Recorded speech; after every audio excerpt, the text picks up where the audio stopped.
La Cour constitutionnelle refuse d'intervenir dans le processus de révision constitutionnelle qui est en cours au Togo. Selon l'institution, la requête de demande d'avis déposée par le président du groupe parlementaire Net PDP, Jerry Tama, la Cour constitutionnelle estime qu'il n'était pas nécessaire de statuer sur la demande du député conformément à la loi.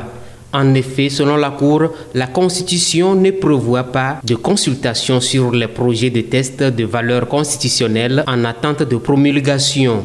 Rappelons que c'est le lundi dernier que le député Jerry Tama, également président du groupe parlementaire Net PDP, avait saisi la Haute Cour pour avis après le vote de la nouvelle Constitution en deuxième lecture par l'Assemblée nationale.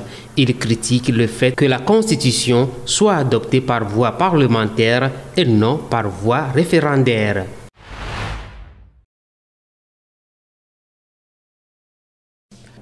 À l'ombre des campagnes électorales du scrutin couplé du 29 avril prochain, le Togo prépare la commémoration des 64 ans de son accession à la souveraineté internationale.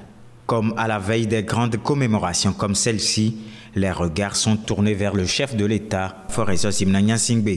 L'opinion nationale espère une grâce présidentielle spéciale pour tous les détenus d'opinion.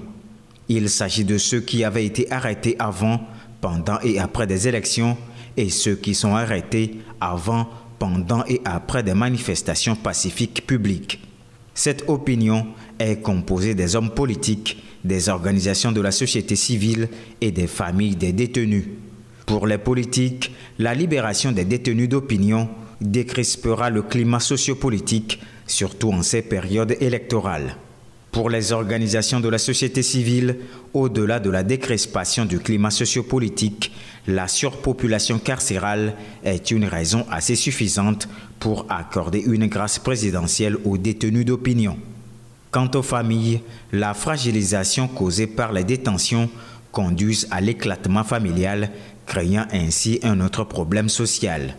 Par ailleurs, d'aucuns pensent que la libération des détenus aidera à renforcer la réconciliation, la cohésion sociale et l'unité nationale, tant prônée par les premiers responsables du pays. Le Togo est fortement touché par l'inégalité de la répartition géographique et sectorielle des professionnels de santé. Le secteur pharmaceutique est aussi frappé par cette inégalité.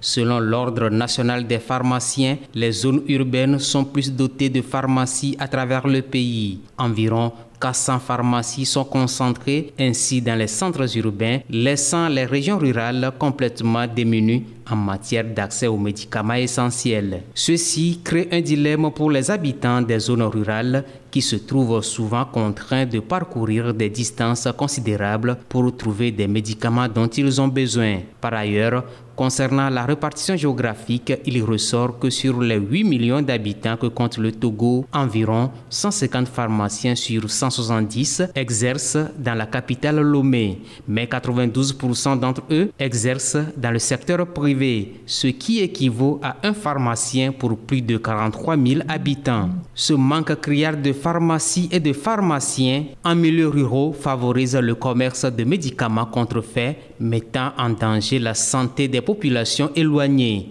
Face à la situation, il est impérieux de trouver des moyens de renforcer la distribution pharmaceutique dans ces zones afin d'améliorer l'accès aux soins de santé pour tous les Togolais. Ces dernières années, le Togo a accompli des efforts en matière de protection sociale non contributive, notamment avec les projets de filets sociaux